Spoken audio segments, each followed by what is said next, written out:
नमस्कार साथियों, मैं आपका दोस्त इंद्रेश कुमार साहू यूट्यूब चैनल में आपका हार्दिक स्वागत करता हूं। कल मैंने आपको पूर्ण संख्याओं पर संक्रियाएं के बारे में बताया था, जिसमें हमने आपको जोड़ के प्रगुण और घटाने के प्रगुण के बारे में बताया था। तो मैं आशा करता हूं कि आप सभी ने वो वीडियो आपने देखी होगी। यदि जिस किसी ने भी वो वीडियो ना देखी हो तो आप देख लें, जिससे कि आपको जोड़ के प्रगुण और घटाने के प्रगुण आपको समझ में आए और आप पेपर में अच्छे से कर सकें। हमारी अगली वीडियो है गुणांक के प्रगुण। मैं आपको इस वीडियो में आपको गुणांक के प्रगुण के बारे में बताऊंगा। ठीक है, जिसको भी हमारी वीडियो आपको पसंद आती है तो हमारी वीडियो को लाइक और चैनल को सब्सक्राइब जरूर करें और इस वीडियो को आप अंत तक जरूर देखें, जिससे कि आपको गुणांक के प्रगुण और भाग के प्रगुण आपको समझ में आए। ठीक है, तो हम शुरू करते हैं। आज का टॉपिक है हमारा गुणा के प्रगुण। ठीक है, ये सेमेस्टर आपका सेकेंड है। मैं आपको सेकेंड सेमेस्टर मैथ का अध्याय 4 पढ़ा रहा हूँ। तो हम शुरू करते हैं अपना आज का टॉपिक गुणा के प्रगुण। ठीक है, तो गुणा के प्रगुण में क्या है, अपने वही कंडीशनें हैं जो जोड़ के प्रगुण में थी और घटाने के प्रगुण में।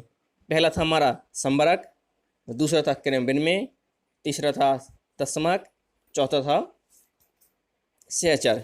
ठीक है, तो यहाँ पर भी आपके गुणा के प्रगुण यही में हैं। पहला है अपना संबरक, दूसरा क्रम विनिमय। इसी क्रम से आपको मैं बताऊंगा। तो हम शुरू करते हैं अपना पहला गुणन के प्रगुण, गुणन का संबरक प्रगुण। ठीक है, गुणा का संबरक प्रगुण क्या है ये मैं आपको बताऊंगा। तो दिया गया इसमें, यदि a तथा b दो पूर्ण संख्याएं हों, यदि a और b दो पूर्ण संख्याएं हों और उसका गुणनफल a गुणा b बराबर c हो तो c भी एक पूर्ण संख्या होगी। अर्थात पूर्ण संख्याओं का गुणनफल सदैव पूर्ण संख्या होगी।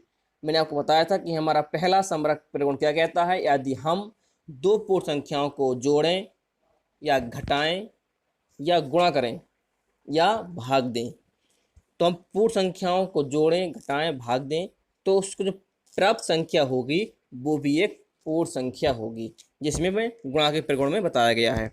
ठीक है, तो कंडीशन ओनली इतनी बल दी है कि अपनी संक्रिया ही बल दी है। बस यहाँ पर हमारा क्या आ गया, गुणा आ गया। हमने पिछली वीडियो में आपको बताया था प्लस के और माइनस का प्रगुण। ठीक है, तो ओनली यहाँ पर चिन्ह ही परिवर्तित हुआ है, लेकिन भाषा हमारी लैंग्वेज वही है कि हम यदि दो पूर्ण संख्याओं का गुणा करें तो तीसरी जो संख्या प्राप्त होगी वो भी एक पूर्ण संख्या होनी चाहिए।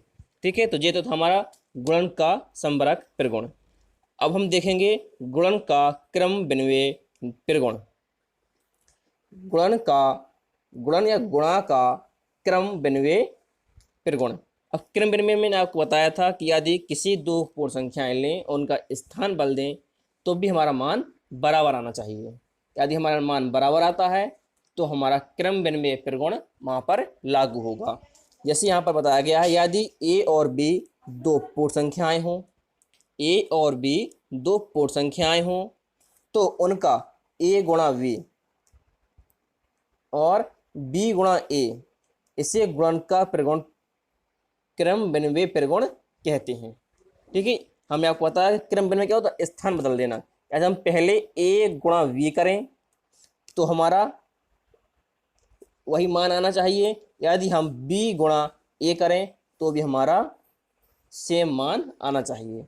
मतलब दोनों कंडीशनों पर हमारे मान क्या है, यदि बराबर आते हैं तो हम कह सकते हैं कि हमारा ये प्रगुण हमारा क्रम विनिमय नियम लागू होता है। ठीक है, अब पढ़ेंगे हम तीसरा पॉइंट जो कि है शून्य का गुणन प्रगुण। ठीक है, यदि a कोई पूर्ण संख्या हो, यदि a कोई पूर्ण संख्या हो तो a गुणा 0, हम कौन सा पढ़ रहे हैं, शून्य का प्रगुण पढ़ रहे हैं, तो हमने a पूर्ण संख्या में 0 का गुणा किया। ठीक है, या 0 गुणा a में किया, मतलब स्थान बदल दिया। ठीक है, इसमें हम क्या किया, स्थान बदल दिया। पहले हमने a गुणा 0 किया, फिर 0 गुणा a किया, तो मान कैसा आना चाहिए, हमारा 0 ही आना चाहिए। ठीक है, और जीरो ही आएगा ही अपना। अब जीरो गुणा ए में करें तो भी जीरो आएगा, या ए का गुणा जीरो में करें तो भी जीरो आएगा। तो अर्थात हम कह सकते हैं कि किसी पूर्ण संख्या और जीरो का गुणनफल शून्य होता है। ठीक है, तो ये आपका था शून्य का गुणन त्रिगुण। बहुत सिंपल था, इसमें कुछ नहीं है। यदि हम जीरो गुणा किसी संख्या में करते हैं तो हमें सबको पता है कि जीरो ही हमारा गुणनफल आता है। ठीक है, अब हमारा गुणन का तत्समक अवयव। हमने जैसे जोड़ में हमने आपको बताया था, जोड़ का तत्समक, इसी प्रकार से हमारा गुणन में भी तत्समक है। ठीक है, तो हम देखेंगे यदि ए कोई पूर्ण संख्या हो, तो ए गुणा एक बराबर एक गुणा ए। यदि हम ए गुणा एक करें या एक गुणा ए करें, हमारे दोनों स्थिति में हमारा मान ए ही आएगा। ठीक है, तो हम कह सकते हैं कि को ए, ठीक है, ए आएगा। दोनों का हम यदि गुणा करेंगे तो हमारा क्या आएगा, ए आएगा। तो गुणन का तत्समक अवयव कहते हैं। तो एक जो है हमारा, जो एक होगा वो हमारा गुणन का तत्समक अवयव कहलाएगा। ठीक है, यदि अर्थात कह सकते हैं किसी पूर्ण संख्या और एक का गुणनफल वही संख्या आती है। यदि हम 5 गुणा एक करें तो 5 ही आएगा। तो जो हमारा जो एक है ये हमारा क्या कहलाएगा, गुणन का तत्समक अवयव कहलाएगा। यदि हम कहते हैं कि जोड़ का तत्समक अवयव क्या था हमारा, वहाँ पर जीरो था। क्यों? क्योंकि हम यदि ए में जीरो जोड़ रहे थे तो हमारी सेम वही संख्या प्राप्त हो रही थी। यदि हम सेम वही संख्या प्राप्त होती है तो हमारा जीरो क्या है, जोड़ का तत्समक कहलाएगा। ठीक है, और गुणन में क्या है, यदि हम गुणा में हम एक का गुणा करते हैं तो हमें वही संख्या प्राप्त होती है। ठीक है, सेम वही संख्या प्राप्त होती है। तो एक क्या कहलाएगा हमारा, गुणन का तत्समक कहलाएगा। ठीक है, गुणन का तत्समक कहलाएगा। ठीक है, यदि आप कहो कि हमने जीरो को गुणा ए में किया तो जीरो आया था, तो हम क्या कह सकते हैं, जीरो को हम तत्समक कह सकते हैं, गुणन का नहीं। क्योंकि हमारा जीरो आ रहा था, वही संख्या नहीं आ रही थी जिसमें हम गुणा कर रहे थे। हमारी संख्या है ए, जो हमारी की पूर्ण संख्या है ए। ठीक है, तो हम ए में जीरो गुणा कर रहे हैं तो हमें जीरो आ रहा, तो हमें ये हमारा जीरो तत्समक नहीं कहलाएगा, तत्समक कहलाएगा जो हमारी वही संख्या आए, पूर्ण संख्या जो हमें मानी थी। ठीक है, जैसे कि हमने कहा कि 5 गुणा 1, तो हमारा क्या आया, 5 आया ना 5। तो 5 हमारी पूर्ण संख्या 5 आई, तो 1 का गुणा करने से, ठीक है, तो 1 हमारा गुणन तत्समक कहलाएगा। आया समझ में? आप यहाँ भी कन्फ्यूजन हो सकते थे, इसलिए मैंने आपको यहाँ पर डिटेल से समझा दिया है। ठीक है, जो भैया बहन हमारे इस चैनल में नए हों तो हमारे चैनल को सब्सक्राइब और वीडियो को लाइक जरूर करें और अपने दोस्तों में भी शेयर करें, और वीडियो को अंत तक जरूर देखें जिससे कि आपको प्रत्येक टॉपिक आपको समझ में आ सकें। ठीक है, वीडियो को बीच में मत छोड़ना, जिससे कि आपको फिर वीडियो आपको मतलब सवाल आपको समझ में नहीं आएंगे तो आप पेपर में गलत कर सकते हो। ठीक है, तो आप अच्छे से ध्यान पूर्वक देखेंगे कि गुणन का सहचर प्रगुण। अब हम पढ़ेंगे गुणन संक्रिया का सहचर प्रगुण। ठीक है, तो सहचर प्रगुण में क्या होता है मैंने आपको बताया था, 2 बार बता चुका हूँ, दोबारा बता रहा हूँ मैं यहाँ पर कि यदि सहचर प्रगुण में हम 3 संख्याएं लेते हैं। ठीक है, तो ए बी सी हमने 3 पूर्ण संख्याएं ली, माना है कि ए बी सी 3 पूर्ण संख्याएं हैं, तो हम बता सकते हैं कि सहचर प्रगुण क्या होता है। सहचर प्रगुण होता है जब हम ए गुणा बी पहले एक कोष्ठ में और गुणा सी हल करें। ठीक है, तो हमारा इसका अभिमान और ए गुणा बी कोष्ठ में बी गुणा सी को हल करें। ठीक है, या हम ए गुणा बी एक कोष्ठ में पहले हल करें, फिर बाद में सी का उसमें गुणा करें, और दूसरा है पहले हम बी गुणा सी करें और फिर बाद में ए का गुणा करें। तो दोनों मान क्या आना चाहिए, हमारे बराबर आने चाहिए। यदि हमारे दोनों मान बराबर आते हैं तो हमारा सहचर प्रगुण यहाँ पर लागू होता है। तो हमारी यही कंडीशन होती है सहचर प्रगुण की। यहीं पर ये लिखा हुआ है कि ए गुणा बी पहले एक कोष्ठ में, फिर बाद में हम सी का हल करेंगे, सी का इसमें बाद में गुणा करेंगे। ठीक है, और फिर बाद में क्या करना है, बी गुणा सी, फिर हमें बी गुणा सी करना और फिर लास्ट में ए का गुणा करना है।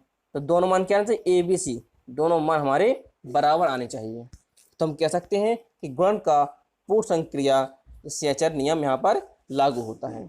ठीक है, ये तो था हमारा सहचर नियम। अब देखेंगे हम गुणन संक्रिया का योग पर वितरण त्रिगुण। ठीक है, ये हमारा गुणन संक्रिया है लेकिन योग पर वितरण है। वितरण मतलब होता है डिस्ट्रीब्यूशन लॉ। ठीक है, ये होता है हमारा डिस्ट्रीब्यूशन लॉ। तो इसको हम पढ़ेंगे तो हम लिखेंगे इसमें, माना ए बी सी तीन पूर्ण संख्याएं हैं। ठीक है, ए बी सी हमारे तीन पूर्ण संख्याएं हैं। तो ए गुणा बी प्लस सी, इनको हमने क्या किया, जोड़ा। ठीक है, जब हमने इसको जोड़ दिया तो क्या करेंगे, ए का अंदर गुणा करेंगे तो ए गुणा बी होगा, प्लस चिन्ह लगा तो प्लस चिन्ह लगा दिया, फिर ए गुणा सी होगा तो ए गुणा सी हो गया। तो इसे हम गुणन संक्रिया का योग पर वितरण त्रिगुण कहेंगे। ठीक है, आया समझ में। यदि हम लेफ्ट से गुणा करते हैं, यदि हम लेफ्ट से गुणा करते हैं, लेफ्ट से, तो हमारा वो कहलाएगा लेफ्ट डिस्ट्रीब्यूशन ला कहलाएगा। यदि हम इसका गुणा, ए का गुणा लेफ्ट से करते हैं तो हमारा कहलाएगा लेफ्ट डिस्ट्रीब्यूशन ला, मतलब बायां वितरण नियम। बायां वितरण नियम, ये हमारे वितरण नियम जो होता है दो प्रकार के होते हैं, एक तो होता है बायां, एक होता है दायां। यदि हम बायां से गुणा करते हैं तो बायां वितरण त्रिगुण या लेफ्ट डिस्ट्रीब्यूशन लॉ। यदि हम राइट से, दायां पक्ष से गुणा करते हैं तो राइट डिस्ट्रीब्यूशन लॉ कहलाता है। ठीक है, ये तो हमारा है लेफ्ट डिस्ट्रीब्यूशन लॉ। यदि हम कर दें बी प्लस सी गुणा ए कर दें तो बी गुणा ए होगा प्लस सी गुणा ए होगा, तो ये हमारा क्या कहलाएगा, राइट डिस्ट्रीब्यूशन लॉ कहलाएगा या दायां वितरण नियम कहलाएगा। ठीक है, तो मैं आशा करता हूं कि आपको ये वितरण त्रिगुण समझ में आया होगा। इसी प्रकार से हमारा गुणन संक्रिया में घटाने का त्रिगुण है। घटाने का चिन्ह बाहर बदल जाएगा। अभी हमारे यहाँ क्या था, ए गुणा बी प्लस सी था, योग में क्या था, प्लस था, और घटाने में माइनस हो जाएगा। ठीक है, घटाने में क्या होगा, माइनस हो जाएगा। ठीक है, घटाने में क्या होगा, ए गुणा बी माइनस सी, बस। और यदि हम बायां से गुणा करते हैं तो बायां वितरण नियम कहलाएगा, दाएं से करते हैं तो दायां वितरण नियम कहलाएगा। ठीक है, तो ये तो थे हमारे गुणन संक्रिया के त्रिगुण। ठीक है, अब हम पढ़ेंगे नेक्स्ट जो हमारे क्वेश्चन है, इन क्वेश्चनों को हल करेंगे हम अब, और इन क्वेश्चनों को आपको समझना है। ठीक है, अच्छे से।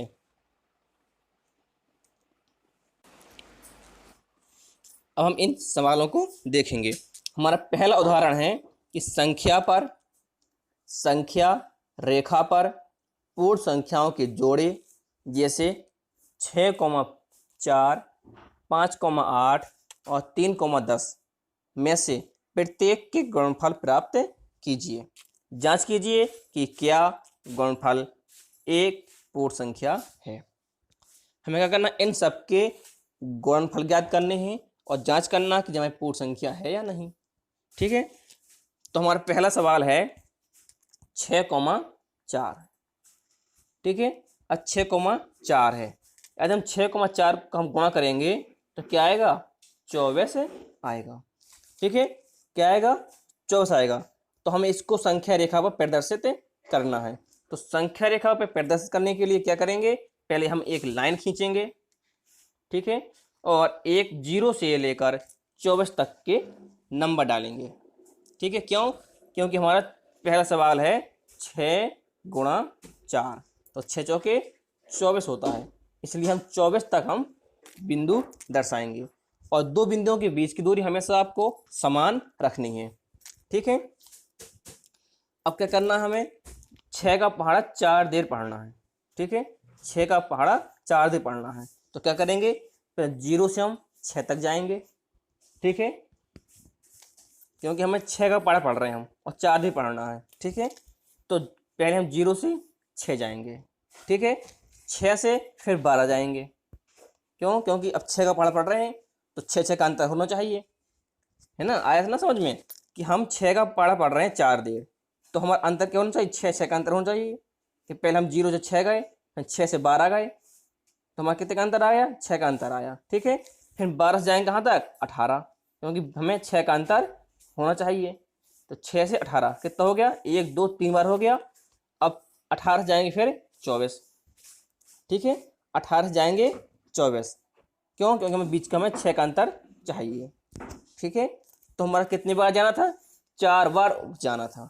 तो 4 बार हम चले गए, पहले 0 से 6 गए 1 बार हुआ, 6 से 12 गए 2 बार हुआ, 12 से 18 गए 3 बार हुआ, 18 से 24 गए तो 4 बार हुआ। ठीक है, तो ये तो हो गया हमारा 6 गुणा 4, 6 चौके 24 हमारा आंसर आ गया। तो क्या करेंगे, ये हमारा पूरा डायग्राम आपका बनकर तैयार हुआ। मैं आशा करता हूँ कि आपको जो डायग्राम बनाना आया होगा, समझ में आया होगा। तो हम क्या लिखेंगे अब, गुणनफल। तो हम क्या लिखेंगे अब, गुणनफल 6 गुणा 4 बराबर 24। हो गया 24, आंसर हमारा क्या आ गया, 24 आ गया। लास्ट में हम 24 तक पहुंच गए थे। ठीक है, तो जो एक पूर्ण संख्या है, 24 क्या है, पूर्ण संख्या, तो लिखेंगे हाँ गुणनफल एक पूर्ण संख्या है। हमें 2 मान ज्ञात करने थे, पहला कि हमें गुणनफल प्राप्त करना था, दूसरा जांच करनी थी कि क्या ये गुणनफल जो है हमारा पूर्ण संख्या है या नहीं। तो 24 हमारा एक पूर्ण संख्या है, तो लिख देंगे हाँ गुणनफल एक पूर्ण संख्या है। ठीक है, तो हमारा पहला सवाल 6,4 का हल हुआ। अब दूसरा है 5,8। ठीक है, तो अब हम 5,8 को भी समझेंगे अच्छे से। ये है हमारा दूसरा सवाल, इसका हमें निकालना है 5,8। ठीक है, तो आपको अच्छे से समझ में आ गया होगा। तो क्या करना है, 8 5 40 करना है। क्या करना है, 8 5 40। तो हम क्या करेंगे, 0 से लेकर 40 तक नंबर डालेंगे। ठीक है, नंबर हम इस नंबर क्या डालेंगे, 0 से 40 तक। ठीक है, 0 से 40 तक हम पूरे नंबर डालेंगे और बीच की दूरी हमारी बराबर होनी चाहिए। तो हम क्या कहेंगे, 0 1 2 3 4, तो 5 आ गया, 6 7 8 9 10 आ गया, 11 12 13 14 15 आ गया। इसी प्रकार से डॉट डॉट 40 तक हमें नंबर डालने हैं। ठीक है, अब हमें क्या, 5 का पहाड़ा पढ़ना है। अब 5 का पहाड़ा पढ़ना है और 8 देर पढ़ना है। 5 का पहाड़ा 8 देर पढ़ना है, तो हमें क्या है, 8 बार हमें 5 5 का अंतर होना चाहिए। ठीक है, तो हम पहले क्या करेंगे, 0 से 5 जाएंगे 5 तक, तो एक अंतर हुआ। फिर 5 से 10 जाएंगे 2 बार हुआ, 10 से 15 जाएंगे 3 बार हुआ, 15 से 20 जाएंगे तो 4 बार हुआ, फिर 20 से 25 5 बार हुआ, 25 से 30 तो 6 बार हुआ, और 30 से 35 7 बार का अंतर हुआ, फिर 35 से 40 तो 8 बार का अंतर हो गया। ठीक है, तो हमें 5 5 का अंतर होना चाहिए और 8 बार करना है अंतर। 5 5 का अंतर प्रत्येक में होना चाहिए और 8 बार, क्यों, कि हमें 5,8 है, तो हमें 8 देर पहाड़ा पढ़ना है। तो हमारा 8 देर पहाड़ा हमारा हो गया, क्यों, 1 2 3 4 5 6 7 8 हो गया 8 बार, और 5 5 का अंतर है, तो 8 5 40। तो हम क्या लिखेंगे, गुणनफल 5 गुणा 8 बराबर 40 एक पूर्ण संख्या है। और हाँ गुणनफल एक पूर्ण संख्या है, ये हमें उसमें दिखाना था। ठीक है, अब है हमारा 3 गुणा 10। हमारा लास्ट सवाल था उसमें 3 गुणा 10। तो आपको बहुत अच्छे से बेहतर तरीके से समझ में आया होगा कि तो 30 के पार पढ़ना 10 बार, तो आया हमारा गुणनफल 30। तो हमें एक लाइन खींचनी है, लाइन में हमें 0 से 30 तक के नंबर डालने हैं और 3 का पारण पढ़ना है कितने बार, 10 बार। ठीक है, तो 3 3 का अंतर होना चाहिए और 10 बार होना चाहिए। 3 3 का अंतर 10 बार होना चाहिए। तो पहले क्या करेंगे, 0 से 3 जाएंगे, फिर 3 से 6 जाएंगे, है ना, 3 3 का अंतर आ रहा है ना, फिर 3 से 9 जाएंगे, 9 से 12, 12 से 15, 15 से 18, 18 से 21, 21 से 24, 24 से 27 और 27 से 30। ये हो गया हमारे 10 बार अंतर हो गया। ठीक है, तो हम कह सकते हैं कि गुणनफल 3 गुणा 10 बराबर 30 पूर्ण संख्या। लिखेंगे हाँ गुणनफल एक पूर्ण संख्या है, क्योंकि 30 हमारी एक पूर्ण संख्या है। ठीक है, तो ये तो थे हमारे गुणा से संबंधित सवाल। ठीक है, अब पढ़ेंगे हम पूर्ण संख्याओं के भाग की संक्रियाएं। ठीक है, अब क्या करेंगे, भाग की संक्रियाओं के प्रगुण। क्या पढ़ना है, प्रगुण पढ़ना है, किसके, भाग के। अभी हमने आपको पढ़ाया था गुणा का प्रगुण, अब पढ़ेंगे हम भाग के प्रगुण। ठीक है, तो हम क्या करेंगे, हमारी पहली हेडिंग है भाग की संक्रिया में समवरक प्रगुण। ठीक है, समवरक प्रगुण का परीक्षण करना है, टेस्ट करना है कि इसमें भाग के नियम में ये समवरक प्रगुण लागू होता है या नहीं। ठीक है, यदि पूर्ण संख्या को दूसरी पूर्ण संख्या से विभाजित करने पर भागफल सदैव पूर्ण संख्या प्राप्त नहीं होता है, अतः विभाजन की संक्रिया पूर्ण संख्याओं के लिए समवरक नहीं है।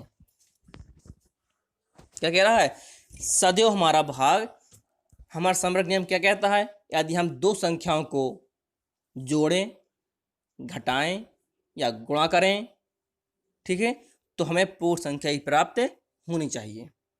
हमने आपको पिछले वीडियो में जोड़ और घटाना का समवरक नियम पढ़ाया था, और इस वीडियो में मैंने आपको गुणा का पढ़ाया है। तो हमारा समवरक नियम कहता है यदि हम दो पूर्ण संख्याओं को गुणा करें तो हमें तीसरी संख्या भी पूर्ण संख्या प्राप्त होनी चाहिए। तो यह भाग का कह रहा है यदि हम एक पूर्ण संख्या का दूसरी पूर्ण संख्या से विभाजित करते हैं तो भागफल सदैव पूर्ण संख्या प्राप्त नहीं होता है। क्यों, अब सदैव प्राप्त नहीं होगी, देखना कि हमारे 3/, हम 2 कर रहे हैं तो हमारे 3 भी पूर्ण संख्या है और 2 भी पूर्ण संख्या, यदि भाग देते हैं तो क्या आता है, 1.5 आता है। ठीक है, तो हमारी इस प्रकार से पूर्ण संख्या नहीं है, क्योंकि हमारी पूर्ण संख्या होती है 0 से लेकर 1 तक। पूर्ण संख्या एक पूरी पूर्ण संख्या का पूरी होनी चाहिए, पूर्ण संख्या 1 पूरा होना चाहिए, 2 पूरा होना चाहिए, जिनका क्या 1.5 है, तो हमारी पूर्ण संख्या नहीं है। ठीक है, तो हमारा भाग की संक्रिया में समवरक प्रगुण जो है लागू नहीं होता है। ठीक है, अब दिया दूसरा, शून्य से पूर्ण संख्याओं में भाग का परीक्षण करना है। अब तो क्या करेंगे, किसी पूर्ण संख्या में 0 से भाग परिभाषित नहीं है, क्योंकि शून्य से भाग देने पर शेष फल शून्य प्राप्त नहीं हो सकता।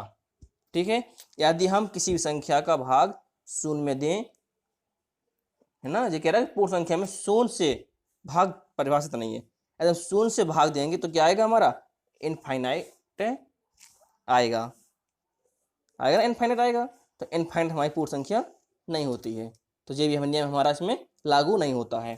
ठीक है, अब दूसरा है, अब क्या तीसरा पॉइंट है हमारा कि पूर्ण संख्याओं में 1 से भाग का परीक्षण। अब 1 का भाग देंगे, अब तो किसी पूर्ण संख्या में 1 से भाग देने पर भागफल वही संख्या प्राप्त होती है, तो ये हमारा नियम यहाँ पर लागू होता है। क्यों, क्योंकि यदि हम 1 का भाग हम 5 में देते हैं तो 5 ही प्राप्त होगा, तो वही संख्या प्राप्त होती है। ठीक है, अब पढ़ेंगे हम चौथा, शून्य में किसी शून्यान्तर पूर्ण संख्या से भाग का परीक्षण। शून्य को किसी शून्यान्तर पूर्ण संख्या से विभाजित करें तो भागफल शून्य आता है। ठीक है, अब क्या करना है, शून्य उत्तर से भाग देना है। मान के 0 जो है और शून्य उत्तर में क्या 5 मान लिया हमने, तो क्या भागफल 0 आ रहा है। यदि हम 4 का भाग 0 में दें तो भी 0 आएगा, तो जो क्या हमारा यहाँ पर नियम जो हमारा लागू होता है। ठीक है, अब पढ़ेंगे हम पांचवा, किसी शून्योत्तर पूर्ण संख्या में उसी शून्योत्तर पूर्ण संख्या से भाग देने का परीक्षण। ठीक है, मतलब उसी का भाग उसी संख्या में दें, और किसी शून्योत्तर पूर्ण संख्या में उसी शून्योत्तर पूर्ण संख्या से भाग देने पर भागफल 1 आता है। यदि हम 2 का भाग 2 में दें तो भी 1 आएगा, 5 का भाग 5 में दें तो भी 1 आएगा। ठीक है, तो ये भी नियम हमारा लागू होता है। अब दिया हमारा यहाँ पर सवाल। ठीक है, सवाल दिया कि संख्या रेखा द्वारा विभाजित कीजिए, तथ्यों को बताइए, मतलब विभाजन तथ्यों को बताइए। ये हमारा चित्र बना दिया गया है, अब मुझे देखना है कि इसका हल क्या है। ठीक है, 0 से 12 तक नंबर डले हैं। ठीक है, और 2 का अंतर है, अंतर भी लिखा 2 का, तो क्या करेंगे 12 भागे 2 करेंगे। क्या करेंगे 12 भागे 2 बराबर 6 आया। ठीक है, तो ये हमारा इसका इस सवाल का हल हो गया। ठीक है, इस डायग्राम का जो हमारा डायग्राम दिया गया था इसका हल है 12 भागे 2 बराबर 6। ठीक है, यदि हमारा इस प्रकार का सवाल दे दे तो आपको कैसे करना है, यदि हमारे दे दे क्या 20/4, क्या दे दे 20/4 दे दे, जी मैं भाग का निशान है। अब कहे कि इस सवाल को संख्या रेखा पर दर्शाइए, तो आप क्या करोगे, फिर एक लाइन खींचोगे 0 से 4 के अंतर में, 4, 8, 12, 16 और 20 तक आप नंबर डालोगे, क्योंकि 4 का हमें अंतर इसमें है, 4 का भागदा है तो 4 का अंतर है। तो पहले 0 से 4 जाएंगे, 4 से 8 जाएंगे, ठीक है, 8 से 12 जाएंगे, 12 से 16, 16 से 20 जाएंगे। तो यहाँ पर ऊपर लिखेंगे 4, 4, 4 का डिफरेंस है, तो फिर जाएंगे 0 से इकट्ठा 20 तक, ठीक है। तो इस प्रकार जी हमारा डायग्राम यहाँ पर बनकर तैयार होता है। तो ये थे हमारे गुणा का परिगुण के सवाल। तो हम आशा करते हैं आप सभी को ये वीडियो पसंद आई होगी। हमने इस वीडियो में आपको गुणा और भाग की संक्रियाओं के परिगुण आपको बताए हैं, अच्छे से लोग बताए हैं, इसलिए इस वीडियो को आप देखते रहिए, अच्छे से पढ़ते रहिए और अपने दोस्तों में शेयर कीजिए। यदि हमारी कोई भी वीडियो पसंद नहीं आती है तो हमें कमेंट करके आप बता सकते हैं कि हमें यहाँ पर समझ में नहीं आया है, ठीक है। तो मैं आपको बताने की कोशिश करूँगा।